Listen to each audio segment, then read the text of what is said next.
Hey everybody, it's Melissa from White Castle with Books, and this is my very belated January wrap-up video. So I had all of these goals for making videos in 2021, and to be honest, I think I probably put too much pressure on myself to do more than I realistically can do right now. And I even told myself, you don't have to worry about it, just do it whenever you can. But it's still become kind of a big stress. So I'm not exactly sure if I'll keep consistently uploading, because right now I'm really trying to work on my book, and we're kind of in the thick of homeschooling, which is taking up a lot of time. So I'm just going to kind of make videos whenever I get to it, and hopefully it will still be enough to keep my channel alive. That all being said, I do really like making the videos.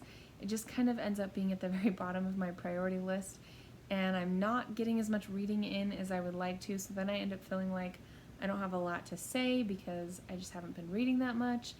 But I did read 7 books in January, or at least I finished 7 books in January. A couple of them I had started in December. So I'm just going to share with you guys what I read in January, and yeah, so let's get into it. I don't actually remember exactly what order I read all of these books in, but I think this was one of the first ones I read. It's called My Dear Sisters, and it's Inspiration for Women from Gordon B. Hinckley. This is just kind of a church book for my church. A lot of our leaders write little books, inspirational books that have to do with just, it depends. But this one is just for women, and it was a beautiful book to read. It didn't take very long. It just has a lot of pictures in it, and it's just encouragement, which we all could use, I think. I love inspirational quotes and things like that, and it was just a pleasant, easy read. I have a lot of little books and pamphlets like this that are put out either by our church or by leaders of our church, and I'm trying to get through reading them because I feel like they just sit there on my shelf, and they're beautiful and they're fun to read. They're never really like at the top of my list, so it was fun to get to this one. In January, I finished Words of Radiance, and if you haven't heard of Brandon Sanderson, which probably if you're on this channel you have, but his books are very incredible in my opinion, and also very big. So I did finish Words of Radiance, and it was fantastic, and I'm excited because as soon as I finish Oathbringer, which is the next one in the series, I'm going to get to Rhythm of War, which I think everybody else has read except me in the whole world. So I'm excited to get to that one. But yeah, this one was really good. I mean, what else do you say? Like, read it. Also in January, I read this book. It's called Feeling Good, and it's The New Mood Therapy by David D. Burns. I think I mentioned this one as like one that I bought. I don't remember. I've mentioned it on my channel before. And I feel like it's an extremely useful book if you suffer from depression or anxiety. I don't really have depression very much, but I do have a lot of anxiety problems, and sometimes they kind of like they flare up or get worse, and it's been really bad lately. So even if you feel like you still need therapy or pharmaceuticals, I feel like this book kind of gives you like a base to understand some of what could be happening, and also just like vocabulary and tools to use to find therapists that might work for you. So even if I do end up looking for some type of other treatment or therapist, I feel like this gave me enough of an idea of what I think would work for me. So it kind of is a good educator, and it basically is a manual for doing what's it called? Cognitive behavioral therapy, or cognitive therapy, which is retraining your thoughts. And honestly, out of anything that I've tried for anxiety, I feel like this is the most beneficial. It's one of those things you have to practice and work on and learn.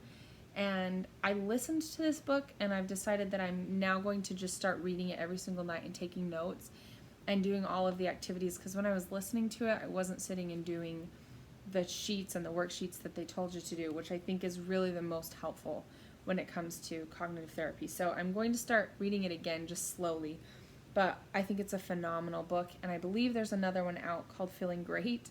So if you've read Feeling Good, you want to feel great, then you can go read that one. I have it, but I haven't read it yet, so I don't know anything about it, other than I assume it's probably just an updated version of this book. So anyway, it's really good, especially if you have any type of anxiety or depression.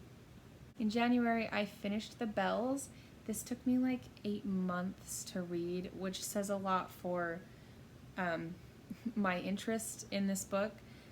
It took me a long time to get into it. It probably took me halfway through the book before I started to even really care about the characters. And then in the end, it just didn't really work for me. I wasn't overly impressed with it. There were some times when I thought it was pretty neat, but I felt like the characters were kind of unpredictable, and that they were labeled things, like they were given specific personality traits, but they still didn't have a lot of depth. That's how it felt to me, and that's coming from an unpublished author critiquing a published author, so I'm not saying that I really know what I'm talking about, but for me it just didn't feel like the characters had a lot of depth or really any congruency.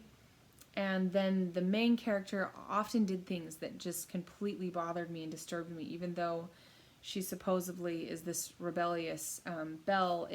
It didn't seem consistent throughout the book, and she would do things where I would think, why is she doing this?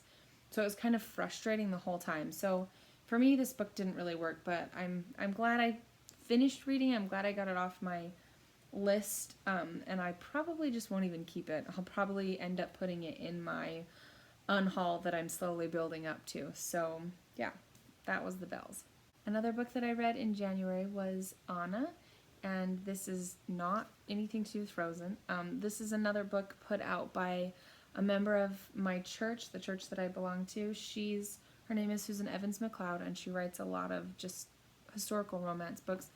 I think I've mentioned her before, and I just really enjoy reading her books. They're very just pleasant, like they're just really easy to read, and there's depth to the characters, and the characters are very real, and the situations and the way that the characters act are very real, but it's not heavy usually, and there's not much of a learning curve because it's not like sci-fi or fantasy. So whenever I want to have just like a candy read, she's one of the authors that I will pick up. And Anna was about an immigrant coming from, I believe it was from Iceland, and she moves to America and comes to live in Utah and settles one of the settlements there in the early, might have been like late 1800s. I don't remember if it was the 1800s or early 1900s. I think it was late 1800s. And anyway, it's a really good book, and it was very pleasant to read, and it wasn't super big.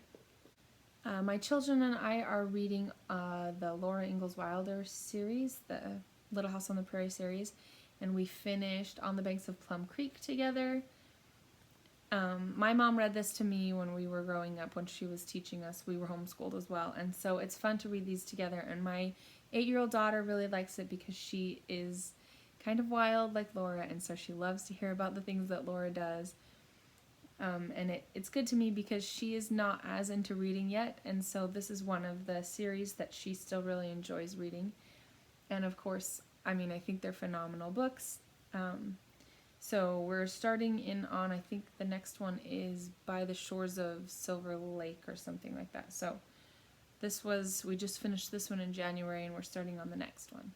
I also read Teaching from Rest. It's a homeschooler's guide to unshakable peace, and it's I think by a Christian author. Her name is Sarah Mackenzie, and she basically just gives a lot of advice for homeschooling parents who feel like they're not doing enough or feel like they're overwhelmed. And it's a very Christian or religious-based book, so I enjoyed the way that she approached homeschool from like if you are homeschooling, then you're doing it out of love for your children, and you are doing enough, and you are enough. And it's really nice to hear that kind of encouragement from somebody else who has homeschooled, and I believe she has a lot of experience working with moms who homeschool. So this is a great book if you homeschool, especially if you're Christian. It's just really positive and encouraging, and she has a lot of good tips for dealing with the emotional and social pressures that come from homeschooling or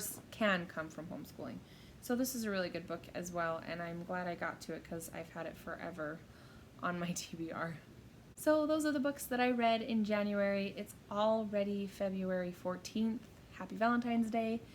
And I haven't finished a book yet. I'm listening to Oathbringer, and I've been kind of reading in some body language books, but I've also been watching a lot of lectures online on body language, and I'm just kind of all over the place right now with what I'm reading and studying. And so I'm trying to kind of zero back in and get some books finished for February. But I don't know if I'll keep doing TBRs and wrap-ups because they don't tend to get a lot of traffic, and they're just kind of me jabbering on about the things that I'm doing. So I'm not sure if I'll keep doing it or not, but if I do, then I will definitely let you guys know how I do in February for my wrap-up for February, if I get very many books in.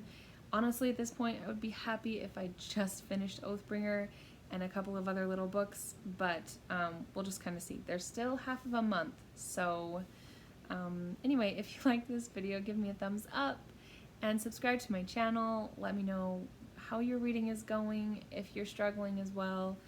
I feel like a lot of people are kind of just barely staying afloat with all of the stuff that we're expected to do and maintaining YouTube channels and stuff. So let me know how it's going, and as always, thank you for watching, and I'll see you in my next video.